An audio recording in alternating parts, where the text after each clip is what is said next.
téléspectateur yu ITV di leen nuyu di leen ziar di jégalu baax a baax si retard bi ndax suñu invité bi mu ngi soogay agsi di Abou Mbaye jiite collectif pour la sauvegarde du littoral de Guédiawaye Abou maa lay dalal jàmm ci plateau Kennu Askan Wi fii si ITV. jërëjëf Malick Cissé maa ngi lay nuyu bu baax. di la jégalu mbokk téléspectateurs yi ndax. dëgg la daanaka ñaar fukki simili. dëgg la di la remercier bu baax ci invitation bi. di jégalu bu baax aussi mbokku téléspectateurs yi nga xam ne sànq ba léegi ñu doon xaar. waaye nag xëy na ñun suñu coobare mu doon ñu ñëw fi ci heure waaye nag tey ak jaxasoo yi am Guédiawaye muy installation wu maire bu bees bi muy Ahmed Aïdara nga xam ne tey moom lañ doon installé. mbir yëngu na foofu daal. waaw loolu moo tax nga tardé ndax gis nañ ni même jamono ji suñu naataangoo bi fa nekk di mi ngi Maram Ndiaye mu ñuy xamal ni préfet bi wax na pour ñu tàmbali wax travaux yi. mais ñi nga xamante ne mooy conseil yu bokk si yow. di Yewwi Askan Wi. dañu bañ. ni duñu signer feuille de présence. waaw loolu xaw na doy waar nu tax muy maanaam man jàppoon naa ne tey. du am problème ndax nag ci démocratie lañu nekk. bu ñu falee maire ba pare lu ñu war a def muy maanaam ñu jëmmal ko. ñu concrétiser ko. ndax lu ñu naan la légitimité populaire. bi nga xam ni dañu koy laaj ci suffrage universel. surtout ak coppite bi am ci code électoral muy. lu ñu koy le suffrage direct. nga xam ne askan bi directement mooy fal maire. tey ñu gis ne. dafa mel ne ancien système muy le suffrage indirect moo xaw def effet lu tax mu xaw def effet moo def effet ma fàttali suñu mbokk téléspectateurs yi mbirum littoral de Guédiawaye dañuy waxtaanee waaye dañuy ubbi benn fenêtre jëm ci mit ci wàllum installation maire bu bees bu Guédiawaye ndax Abou Mbaye foofu la jógee fekkee woon na mbir mi waaw dëgg la tey man xam nga maa ngi ci kujje gi maa jiite mouvement Rëccu Fal Macky li may wax ni dafa am maanaam fu muy ànd ak li ñuy waxtaane tey. très bien dafa ànd. ndax yéen da ngeen si nemmeeku ay jalgati déjà. waaw kay jëm ci wàllum littoral bi. waaw kay maanaam littoral bi tey saaxee Akimo saaxee def yaa ma neex. littoral bi. maanaam jaxasoo bi am tey jii nii ci installation bi. littoral bee ko jur. mooy sunu thème bi tey. mooy littoral bi moo jur. jaxasoo bi am tey si installation. bi nga xamante ni mooy maire bu Guédiawaye ak conseillers municipaux yi. waaw kay ndax nag comme ni ñu koy waxee ci tubaab Aliou Sall a récompensé les conseils municipaux de Guédiawaye. donc ce qui a mis mal à l'aise. le nouveau maire mais li ngay wax ni da nga si am le nouveau maire de Abou Mbaye le nouveau maire de Guédiawaye. en l'occurrence mais li nga wax ni. monsieur Aliou Ahmed Aïdara li nga wax ni da nga si am ay preuves. bu baax. Aliou Sall daf leen récompensé. xam nga si naka.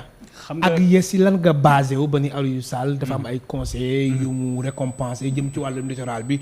moom moo jur coow gi nga xamante ni.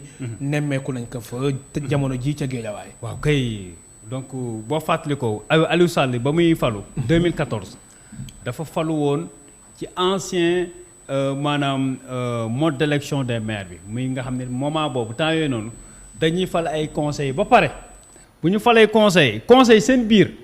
ñoom ñooy fal maire. yow Malick mën nga jóge sax Saint-Louis. ñëw. xaar ba conseil ba askan bi fal ba pare. nga ñëw ci conseil yi ñu fal la ku ci nekk nag nga woo ko am li nga ko dig ci moment boobu Aliou Sall dafa diggoon conseil bu nekk. terrain ci littoral bi. ah bon. ba pare sax wutal leen lu ñu naan la cité municipale boo demee. mais Abou Mbaye li ngay wax ni si lan nga sukkandiku. ci ay preuves yu leer nañ. ana preuve yi. preuve yi indaale ma ko.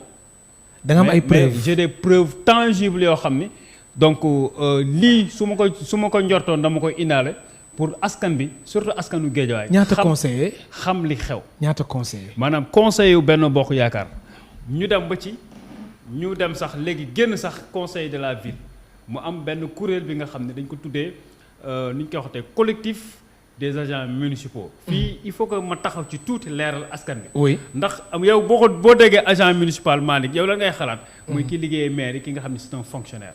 moo tax temps yi Guédiawaye jaxasoo na façon jaxasoo bi nga xam ni les agents municipaux yi nga xam ne ñoom ñooy liggéeyal état teg leen ci maire yi.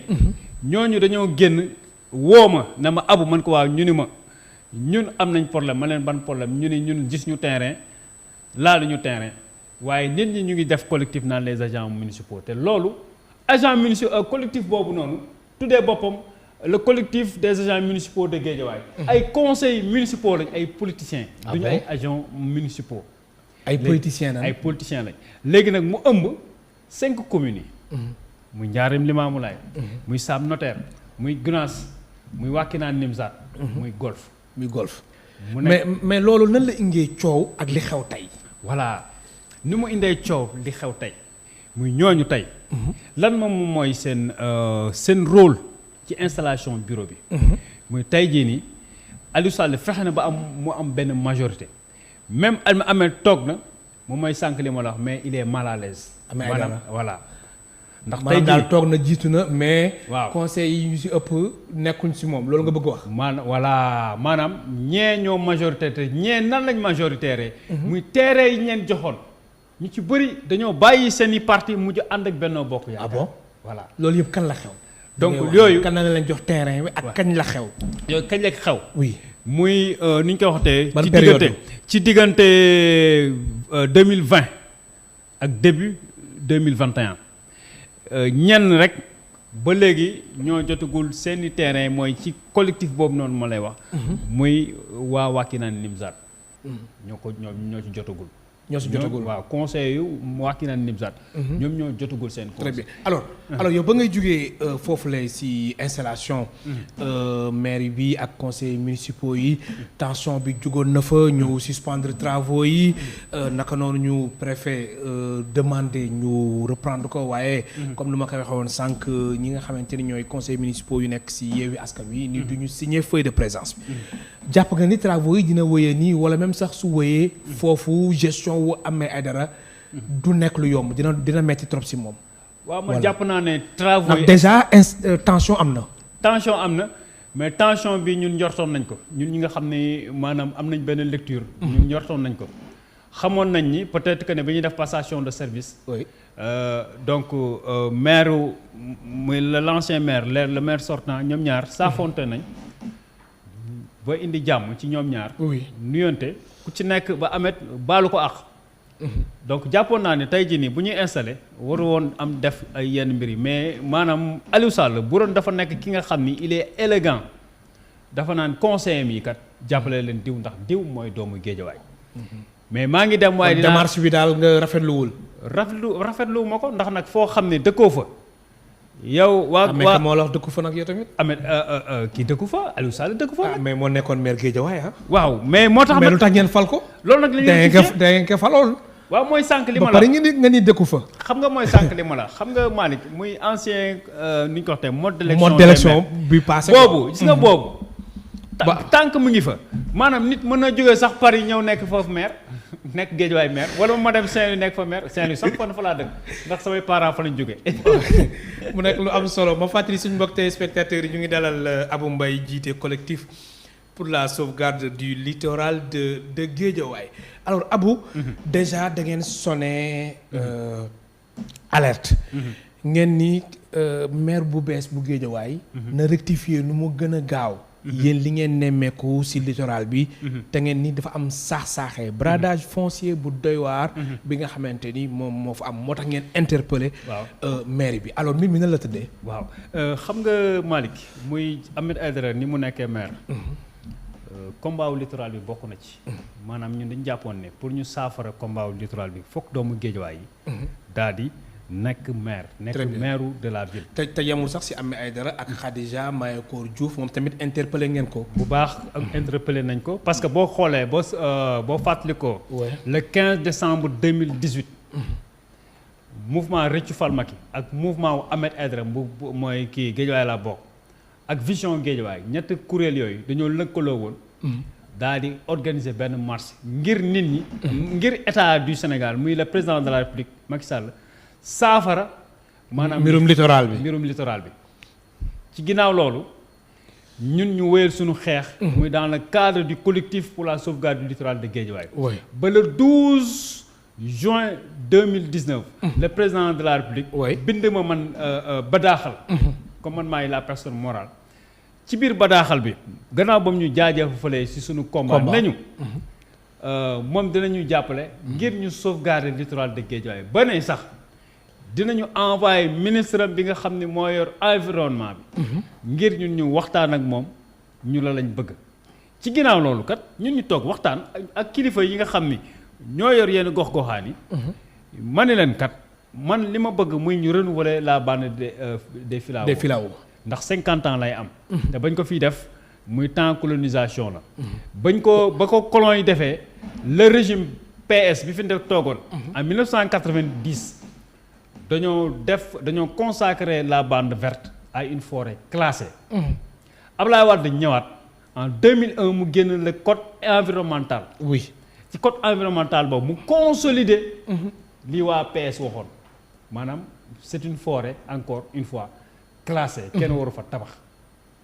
ba ci kaw loolu même ba ci Aliou Sall ba mu toogee laaj ñu ne ñu ñun kat yéen waa doomu Guédiawaye mais àndoot ak ñun lan ngeen bëgg ma yoree ko Guédiawaye ñun ñu def ay séminaire jébbal ko benn document bi nga xam ne document bi dañ ci def ne bande filao bi dañoo bëgg rek mu defal ñu ci ay lampadaire defal ñu ci ay banc public def ci ay ñi nga xam ne ñoo koy garder ndax Guédiawaye boo xoolee dafa nekk benn localité bi nga xam ne xëy na bëriwul ay aire de jeu ak ay divertissement ñu jàpp te yéen loolu soxla ngeen ko loolu soxla nañ ko te maanaam te yéen si boobu la jamono boobu littoral bi ñu ngi koy saax-saaxee di ko jox ñenn ñi te loolu yàgg ngeen ko ñaawlu alors si jamono yi si ginnaaw yéen doon ñaawlu littoral bi luñ ko jox magistrat yi nekk loolu ak ay agent yu impôt et domaine seen combat ba fa ngeen si toll wala c'est peine perdue non c'est pas peine perdue moom mooy sànq li ma la ñun li ñu kilifa réew gi wax lañu war la jàpp loolu lañu mën a jàpp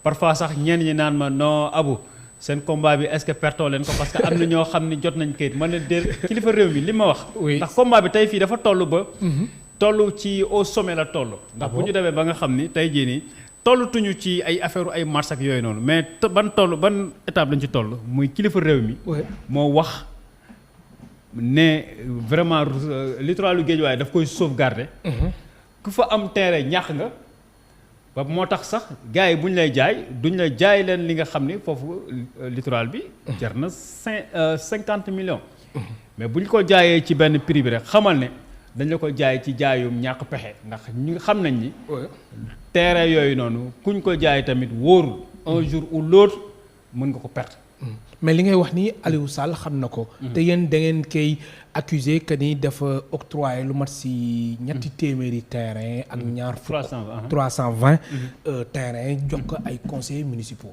te yow li ngay wax nii moom xam na ko ba pare di ko def waaw xam na ko mais maanaam ce qui est malheureux mooy xam nga dans notre système c'est quoi système bi toujours noonu la muy maanaam man damay jël su ma soxlaa Malick dinaa ko jox benn privilège bi nga xam ni ëllëg bu ñu jaaree ci yoon mën nañ ko foqatiwaat privilège boobu mais man lu ma bëgg rek muy Malick soxla bi ma bëgg mu fajal ma ko muy maanaam bëgg naa falu Malick conseil la dinaa ko jëndal dinaa ko jox terrain dinaa ko jox oto mais lii nii da nga si am ay këyit yu leer wala dafa am si lan nga sukkandiku Abou ay këyit ndax lii accusation bi dafa doy waar ay këyit yu leer naññ la te même ba ci parfois sax yéen taskatu xibaar yi yéen may ci jàppale ci benn côté am na ci yenn yi nga xam ni ay acte de vente yu ñu may jox ak am na ay preuves yu bëri yoo xam ne ñun am nañ ko donc ñun xam nañ bu baax maanaam question littorale bi fan la jógee ba tey jii nii ma tag yow amul lu ñu ci ump ndax tamit foofu tamit ñu ngi ci sant population Guédiawaye bu baax a baax même bu ñu voyagé sax nit ñëw ci filao yi gor ko da ngay gis nit woo ma ne ma diw ñëwoon na fi wala diw ak diw ak kon ñoom adhéré nañ ci seen combat. adhéré nañ suñu combat te à tout moment ba nit ñi sax dañ naan ma yow xanaa yaa moom filao yi à un moment donné xanaa yaa ko moom. parce que ku ko laal rek ñu woo ma ne ma Abou def nañ ma lii parce que ñun même avant ñu nekk ay hommes politiques je pense que ne filao yi moo tax sax tey jii nii ñu am benn genre engagement ci politique. mosuñoo def politique. mais dañu doon bëggoon sax rek.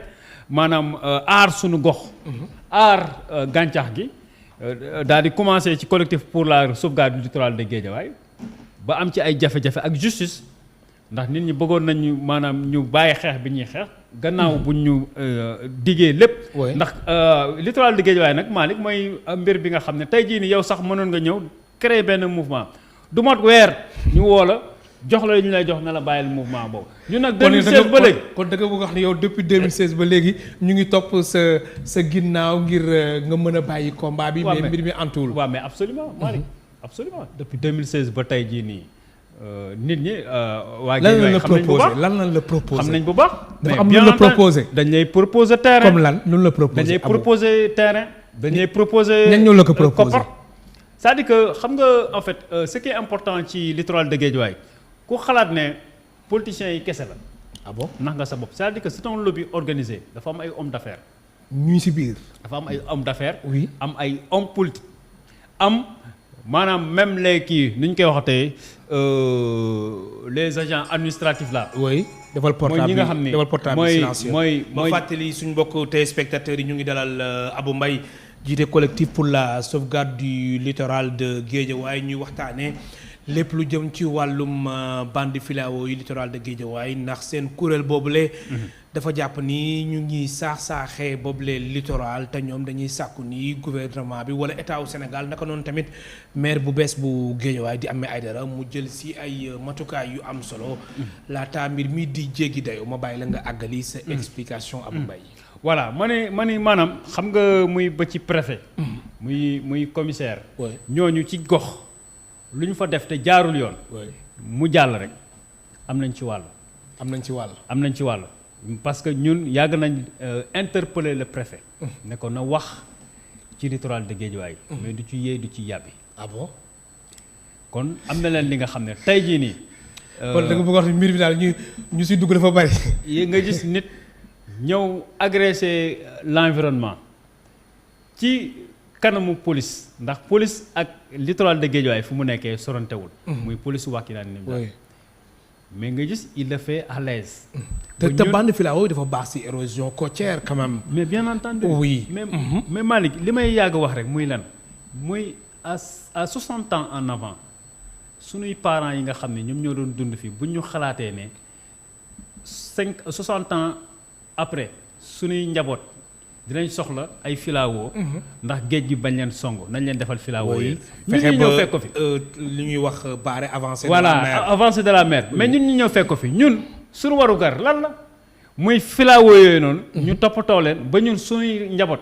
ñoom tamit ñu fekkee ko. ñu fekkee ko aar leen. très bien alors nee nga am na su ñoo xamante ni ñëw nañ fa ngir créer mouvement waaye. suñu leen proposé terrain wala yooyu ñu teggi seen tànk. doo leen dégg yow depuis 2016 yaa ngi ci combat bi. 2016 ba 2022 mën nañu wax ni juróom benni at la. yan proposition nga jot exactement sa proposition yi si ñan la jógee. waaw mais mooy li ma wax c'est-à-dire que c'est un lobby bi nga xam ni muy maanaam. kuréel la lobby bien organisé. kuréel la boo xam ni dafay am homme d'affaires. oui.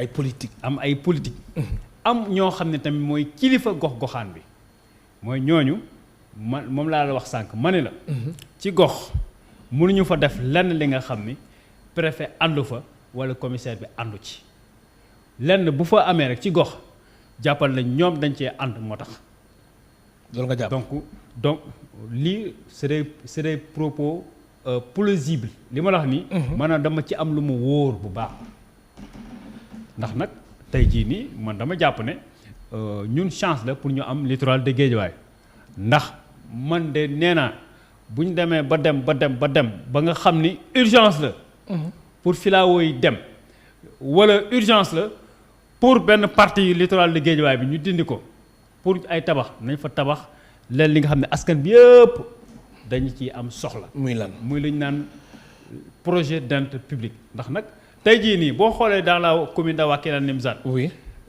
bëriwuñu ay jumtukaay yoo xam ni. dafay indi koppar. bokk na ci marché bu bees bi nga xam ni commune Djiddah Thiaroye Kaw moom nañ ko. léegi commune Wakhinane Nimzatt bëriwul ay jumtukaay yoo xam ni dafay jur koppar donc man jàpp naa ne bu ñu doon dindi littoral bi benn partie bi dañ koy déclassifier. nañ fa def marché. te tey jii nii à Pikine. loolu sax day tax koom bu Guédiawaye mën a gën a. voilà mais un village artisanal ak lenn li nga xam ni maanaam boo demee comme en Europe wala ci kii seen plage yi dafay am ay fast food ak yooyu noonu. vacances wala ay pendant l'été. nit ñi di ci mën a dem. di jaay même sax ay espace vert. ay espace vert ak ay kii nu ñu koy wax tey ay fitness ak yooyu noonu yëpp parce que ñun aussi amoon nañ ay projet ci littoral bi. mais tey jii nii si seen collectif yi si suñu collectif amoon nañ ay projet ci littoral yan projet ngeen amoon pour littoral bi. parce que ñun dañoo jàppoon ne comme par exemple foofu Guédiawaye gis nañ ne jeunes yi ñu ci bëri ñii ay footballeur lañ. ñii ay mbër lañ. ñii ay athlète lañ ñun jàppoon nañ ne foofu waroon nañ fa def ay terrain multifonctionnel.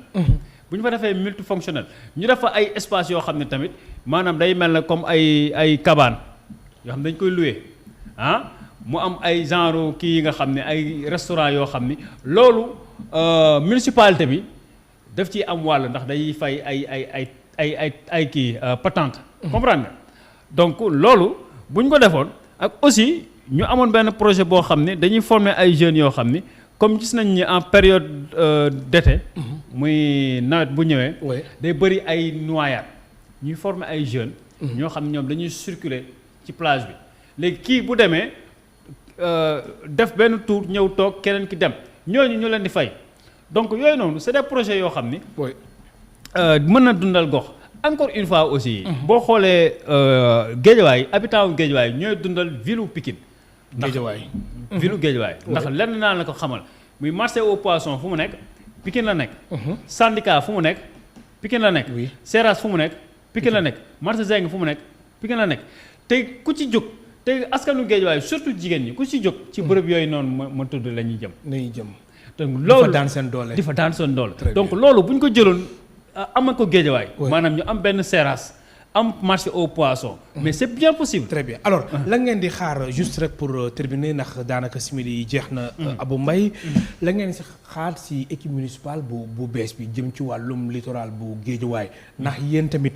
fekkee même sax seen mouvement bi yéen comme yow mii da ngay politique si opposition bi nga nekk. est-ce que déjà yéen a ngi sóoraale di bàyyi xel bu baax a baax équipe bu bees bi xool ñoom ñenn jéego nañuy teg ak tamit ndax ñoom duñ def comme yeneen équipe yi ñeneen ñu fi jaar. mais bien entendu ñun li ñuy xaar mooy sànq li ma la wax ñun tey mënuñoo ànd ak Ahmed Aïdara ci combat ci littoral bi. ànd ak moom def ay marches mu xam suñu position xam tamit suñu engagement ci littoral de Guédiawaye bi mu toog def lu ko neex ñun tamit ñu fermer les yeux loolu kon day mais am nu muy ndóol. loolu doo leen ko seetaan. du ñu ko seetaan c'est-à-dire que ñun suñu logique muy fi ñu tegoon suñu tànk. doo leen fa jógee. du ñu fa jógee muy doomu Guédiawaye ak muy keneen ak keneen lañ ci yamale. muy maanaam l'environnement tu dois le respecter les populations de Guédiawaye aussi nga jox leen gëdd bañ a def politique politicienne ñun li ñuy xaar rek muy li ñuy prôner muy surtout cette jeunesse là muy une politique citoyenne. te ci noonu lañ doon ànd ak Ahmed Aïdara muy si sunu pôle boobu ñu tuddee woon ko PAC pôle pour une alternative citoyenne. nga xam ne ñun ñoo ko bokkoon waroon àndandoo ci élection locale yi mais li ci comme rejeté nañ à plusieurs reprises élection locale yi leneen ak leneen xew fi ba yeewu xew fi. donc loolu moo tax PAC boobu daal di suux. mais kon moo tax pour répondre à ta question ñun on sera droit dans nos bottes. que ne fi ñu tegoon suñu tànk démb fa lañ ko teg ba tey jii nii képp ki nga xam ne tey jii nii toog na bëgg salfaane maanaam littoral de Guédiawaye wala fi ma tegoon engagement am ci Guédiawaye wala ci littoral de Guédiawaye defu ko donc na xaar que ne ñun ñu ngi ci kawam. ñu ngi ci kaw kon le combat se poursuit. le combat se poursuit. ci kàttanu yàlla ak mënam. donc ça poursuit donc pour l'intérêt exclusif des citoyens de Guédiawaye. très bien donc loolu la. sa dernier mot Abou Mbaye. voilà di la jaajëfal bu baax di jéggalu tamit donc bu bëriwul ci samay nature képp ku ma xam ne je suis tellement ponctuel. waaye nag jaam ak dogalam jaam ak bëgg ak pexeem. donc jaam yàlla ak dogalam. donc di leen jaajëfal bu baax di leen féliciter yéen tamit seen plateau yi ak xeex bi ngeen di xeexal ngir Sénégal. vraiment ak kennu askan bi. nga xam ne képp koy dañ naan ne dama koy suivre. di la féliciter toi aussi. merci beaucoup. voilà donc tu es un journaliste vraiment équilibré. donc dal ñëpp dañ la koy wax. donc loolu je pense que ne dama la koy eggee tamit. nga continuer ko. merci Abou c'est ça parce que yéen ñëpp yéen a ngi jouer tamit seen rôle ci développement dëkk bi. très bien mu nekkoon Abou Mbaye di ko gërëm bu baax di ko sant. Abou Mbaye moom moo jiite collectif pour la sauvegarde du littoral de Guédiawaye mu nekkoon tey suñ gan si émission kennu askan wi mbokk téléspectateurs yéen tamit amul seen fay ñu leen di gërëm bu baax di leen sant Ablaye Ndiaye mu nekkoon ci réalisation bi ci son bi Iba Mar Sène ci caméra yi Augustin Mandang jaa ngeen jëf.